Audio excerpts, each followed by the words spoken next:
जैसे गिलास है, इस गिलास के अंदर अपन ये देख रहे हैं, ये हल्की सी तिरछा लग रहा है।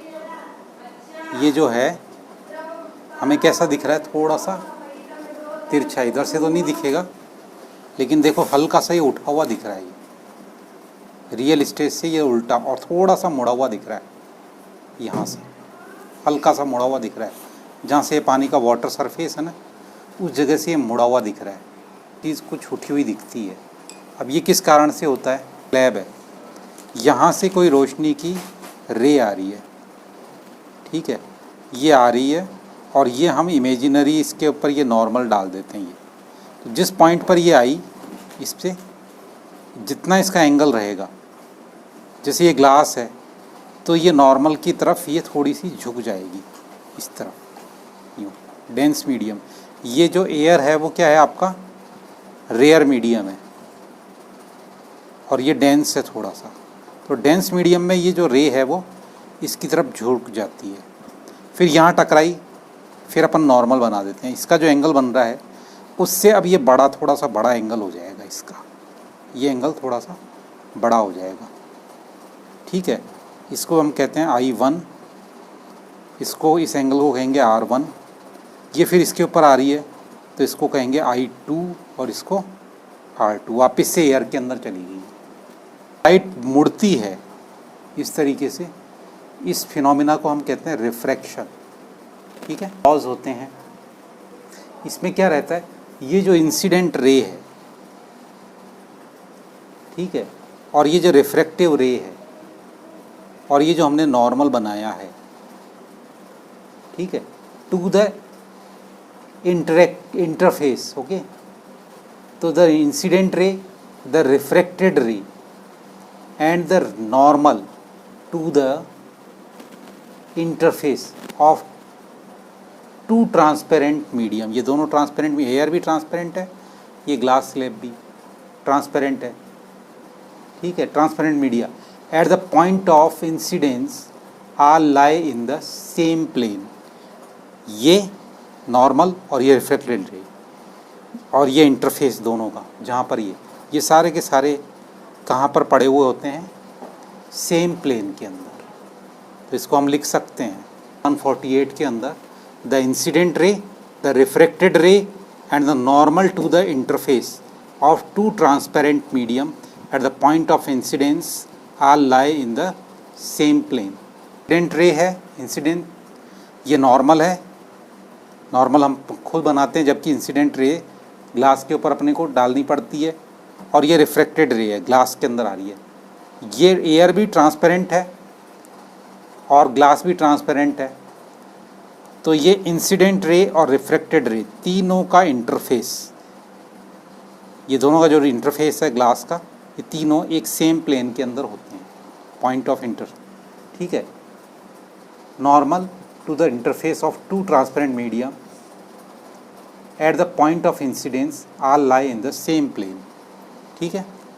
करूँ साइन आई, जैसे ये है तो इसकी साइन की वैल्यू लूँ मैं, और इसको साइन आर, रिफ्रैक्टेड की साइन आर लूँ, तो ये हमेशा एक कांस्टेंट रहेगा।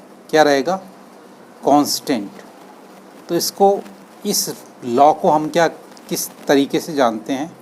स्नेल्स लॉ, ठीक है। तो इसको हम यूँ कह सकते हैं, sine of angle of incidence to the sine of angle of refraction is constant for the light of given color and for the given pair of media. The law is also known as Snell's law of refraction. This is true for angle. किस angle के लिए है? ये जो incident angle है ये 0 से बड़ा होना चाहिए, 90 से छोटा होना चाहिए। If it is the angle of incidence and refraction is the angle of refraction, then इसको I को, I is the angle of incident and R is the angle of refraction, तो हम इसको sin I upon sin R जो constant है, constant value is called the refractive index. इसको constant value को हम क्या कहते हैं? Refractive index of the second medium with respect to first medium, निकाल से लेते हैं, लेकिन दूसरी चीज़ इसकी स्पीड से भी निकाल सकते हैं। जैसे ये फर्स्ट मीडियम फर्स्ट है, ये क्या है, ये मीडियम फर्स्ट है, और ये जो आपका ग्लास है वो मीडियम सेकंड है, ठीक है। तो अगर मुझे फर्स्ट से सेकंड मीडियम के अंदर अगर रिफ्रैक्टिव इंडेक्स निकालना है किसके, इससे स्पीड से, तो कैसे कंपेयर करेंगे, रेशियो क्या रखेंगे? तो speed of light in medium first, तो कांस्टेंट को कैसे लिखेंगे, इसको लिखते हैं n, कांस्टेंट को क्या लिखते हैं n, और 1 से 2 के अंदर अगर जा रही है तो इसको कैसे लिखेंगे, 2 में जिसमें जा रही है उसको पहले लिखेंगे 2 1, ठीक है। फिर क्या लिखेंगे, speed of light in medium 1, speed of light in m1 medium 1, ठीक है। इसको m1 को मतलब मीडियम 1, और speed of light in medium second, इस तरीके से लिखेंगे। अब यहाँ पर अगर ले लेते हैं यहाँ से इसके अंदर, ठीक है, तो ये तो आपका मीडियम क्या है, सेकंड है, और ये मीडियम आपका सेकंड है, और ये एयर जो है आपका मीडियम क्या है, फर्स्ट मीडियम है। तो जिसमें जा रही है उसको पहले लिखेंगे, तो ये मीडियम सेकंड में, ये फर्स्ट में जा रही है, अब सेकंड से फर्स्ट में जा रही है, तो अब इसको कैसे लिखेंगे, जिसमें जा रही है उसको पहले n1 2, तो क्या रहेगा यहाँ पर, स्पीड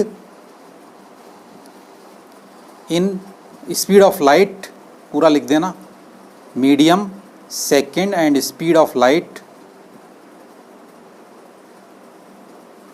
इन मीडियम फर्स्ट, ये पूरा लिख लेना। Speed of light in medium first v1, speed of light in medium 2 v2, speed of light in medium second, तो जिसके अंदर जा रही है वो पहले लिखेंगे, तो 1 को पहले लिखा, v2 v1, मीडियम के अंदर निकालना है, तो पहले उसको जैसे किसी मीडियम में, जैसे केरोसिन में या किसी में भी निकालना है, तो speed of light in air और speed of light in the medium, तो इसको m लिख देते हैं मीडियम के लिए।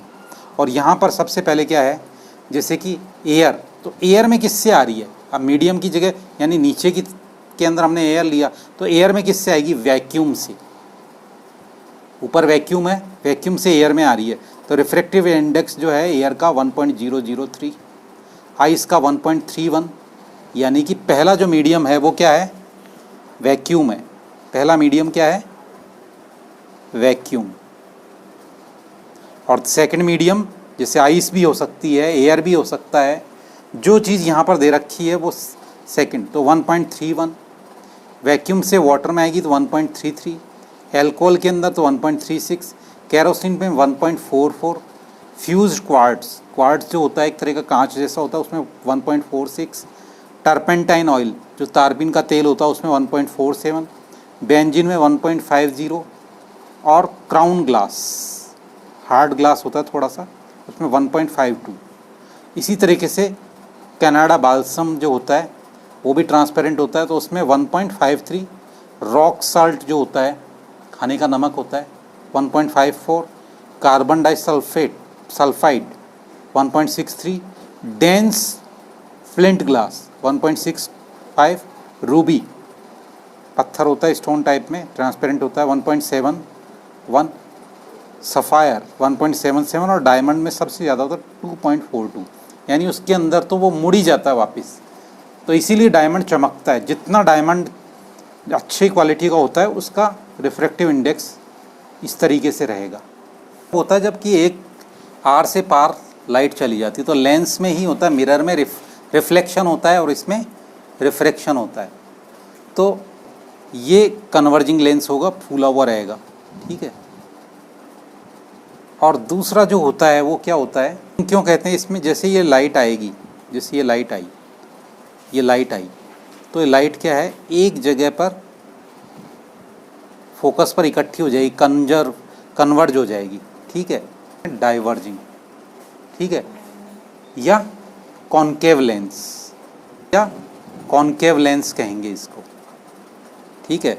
इसमें क्या होता है, जैसे ये लाइट आई, ये भी, तो ये क्या हो रही है, ये लाइट जो है ये बिल्कुल एकदम से इस डायरेक्शन में क्या हो जाएंगी, फैल जाएंगी। इसलिए हम इसको क्या कहते हैं, डाइवर्जिंग लेंस। डाइवर्ज हो रही है, ठीक है, इधर से आ रही है, इधर डाइवर्ज हो गई, इधर क्या हो गई, कन्वर्ज हो गई, इकट्ठा हो गई, ठीक है। तो ये चीज़ ध्यान में रखनी है, कॉन्वेक्स लेंस है कन्वर्जिंग, ये कॉन्केव लेंस है डाइवर्जिंग लेंस। अपने पास में दो तरह के लेंस हैं। ये जो है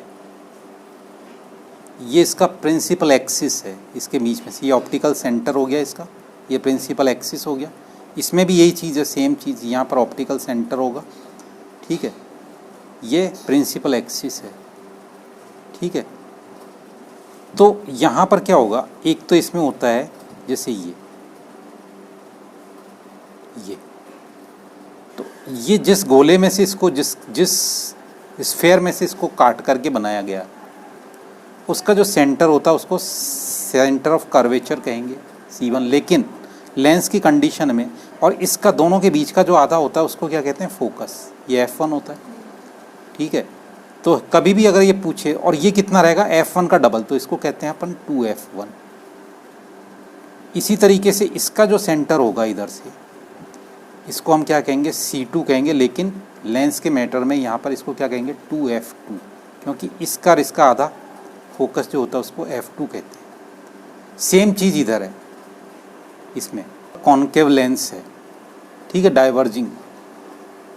इससे भी अगर ये एक तरीके से गोले से फॉर्म हुआ, इधर भी ये स्फेयर है मान लो, ये ऑप्टिकल सेंटर है, जहाँ से ऑप्टिकल सेंटर, अच्छा, focus F2 F1, optical centre F2 और ये 2F2, ये तीनों के तीनों जिसमें होते हैं, जहाँ पर लाई करते हैं, वो आपका प्रिंसिपल एक्सिस होता है। सेम यहाँ पर होता है, इसका जो सेंटर है वो C1 और इस दोनों के बीच का क्या होता है, वो F1। F1 का डबल जो होता है यहाँ से और यहाँ तक, ये डिस्टेंस इसका डबल यहाँ तक आता है, तो ये 2F1 हो जाएगा। सेम इसी के अंदर ये रहेगा, इसका जो सेंटर है वो C1 या, और इसका दोनों का ये F2, ठीक है। और इसको ये लेंस में अपन क्या कहते हैं, 2F2 डबल, इसका F2 का डबल, यहाँ से यहाँ तक का जो डिस्टेंस है उसका डबल, ठीक है। पर ऑब्जेक्ट को रखते हुए स्टडी करेंगे, तो पहले तो एट इनफाइनाइट रखेंगे, ये ऑब्जेक्ट है, इनफाइनाइट के ऊपर रखेंगे। इनफाइनाइट का मतलब कि ये इतना डिस्टेंस होना चाहिए कि जो कि नॉर्मली इसके F2 F1 इनसे काफ़ी दूर हो, या ऐसा हो कि बहुत दूर हो, ठीक है, जो इसके लिए काउंटलेस हो, इसके डिस्टेंस के लिए, ठीक है। इनफाइनाइट का मतलब जैसे कि एक चींटी है, चींटी को अगर मैं उसके लिए जो डिस्टेंस है, एक कमरे से दूसरे कमरे में जाना भी उसके लिए इनफाइनाइट है, उसके लिए काउंटेबल नहीं है, ठीक है। तो ये इनफाइनाइट कहलाएगा। फिर दूसरी चीज़ हम क्या कहाँ रखेंगे इसको, इसका जो डिस्टेंस है ये F1 है, फिर ये F2। अब इसको थोड़ा सा बियॉन्ड F2 रखेंगे, 2F1, सॉरी F1 है, ये 2F1, तो इसको बियॉन्ड 2F1 रखेंगे। बियॉन्ड का मतलब इससे थोड़ा सा दूर। फिर कहाँ रखेंगे, इसके ऊपर रखेंगे। पहली पोजीशन है ना इनफाइनाइट, दूसरी बियॉन्ड 2F1, ठीक है, फिर 2F1 और फिर इन दोनों के बीच में चौथी पोजीशन 2F1 और F1 के बीच में, और फिर कहाँ रखेंगे, यहाँ पर, ठीक है, इसके ऊपर F1 के ऊपर, और फिर कहाँ रखेंगे, बिटवीन F1 और ये जो ऑप्टिकल सेंटर है इसके बीच में। तो कितनी पोजीशन हो गई हमारे पास, 1 2 3 4 5 6, ठीक है। यहाँ पर यहाँ तक अपन इसको रखेंगे और फिर ऑब्जर्व करेंगे कि इमेज कहाँ बन रही है, ठीक है। इसके सामने position of object, position of image, फिर relative size of the image, nature of image, और फिर डायग्राम, ये देखते हैं, ठीक है। तो सबसे पहले हम कहाँ पर रखेंगे इसको, एट इनफाइनाइटी, एट इनफाइनाइट मतलब बहुत दूर। तो यहाँ पर जो इमेज बनेगी, हमारे पास में क्या होगा, ये जो लाइट आ रही है रे इनफाइनाइट से, तो ये क्या होगा कि ये जो इमेज बनेगी वो कहाँ पर बनेगी, F2 के ऊपर। और कैसी बनेगी, बिल्कुल डिमिनिश, बहुत छोटी।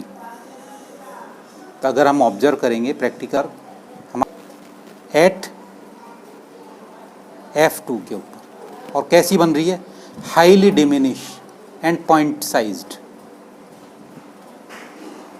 हाईली ऑफ इमेज क्या रहेगा, in real and inverted. Real का मतलब जिसको कि हम किसी स्क्रीन पे ले सकते हैं, इन्वर्टेड का मतलब उल्टी, जो ऑब्जेक्ट तो अपना सीधा है लेकिन इमेज उल्टी बन रही है। अब नेक्स्ट पोजीशन में उसको हम रख रहे हैं beyond F2, beyond F1 sorry, beyond 2F1, 2F1 रखेंगे उसको। 2F1 यहाँ पर इमेज रखी।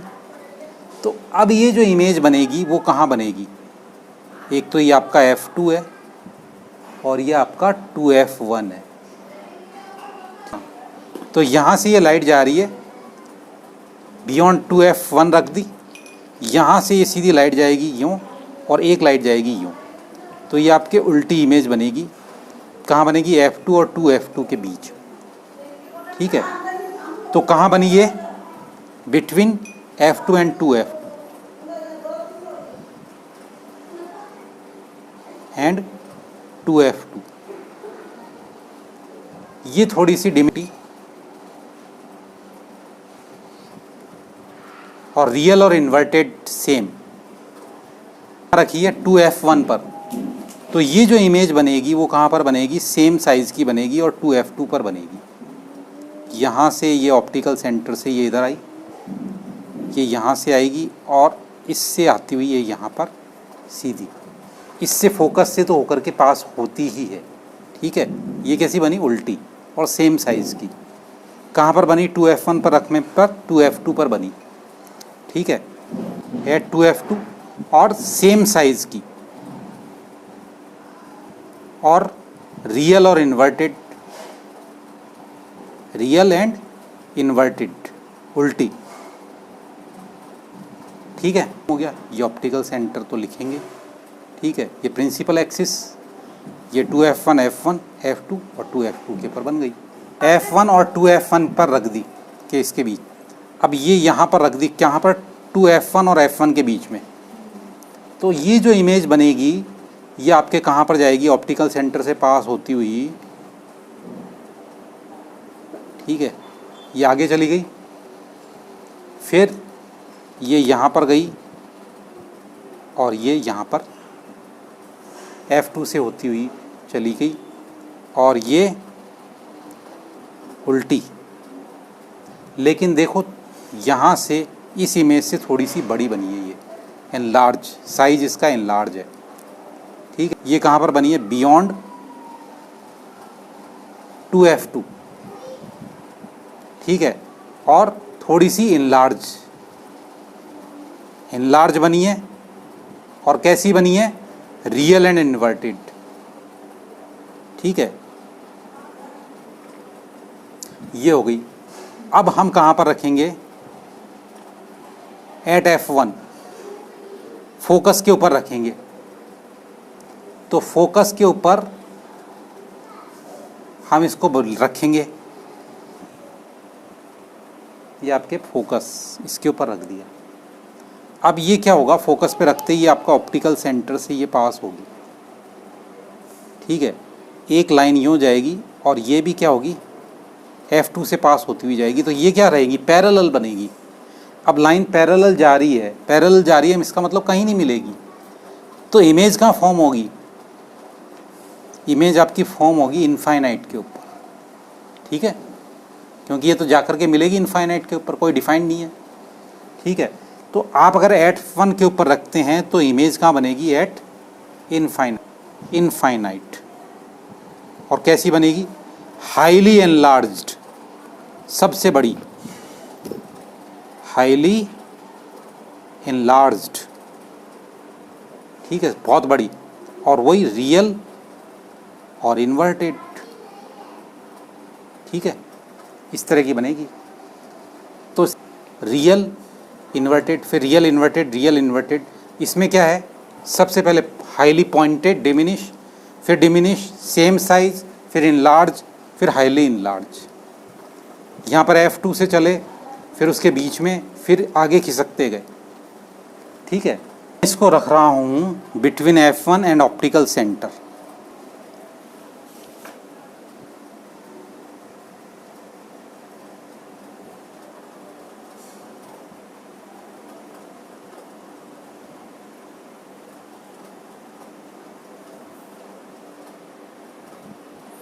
जैसे ही यहाँ रखूँगा मैं, इमेज क्या होगी, एक इधर जाएगी और एक ऑप्टिकल सेंटर से पास होती हुई यूँ जाएगी। ये तो दूर दूर हो गई, तो यहीं से इसका रिफ्लेक्शन शुरू हो जाएगा, यहीं से इसका रिफ्लेक्शन शुरू हो जाएगा और ये इमेज जा कर के कहाँ बनेगी, पीछे की तरफ बनेगी। ठीक है, सेम साइड के अंदर, सेम साइड ऑफ लेंस, और सीधी बनेगी, वर्चुअल रहेगी, इसको स्क्रीन पे नहीं ले सकते। ठीक है, तो ये कैसी बनेगी, वर्चुअल और स्ट्रेट, मतलब सीधी। तो क्या कहेंगे, इरेक्ट, खड़ी हुई।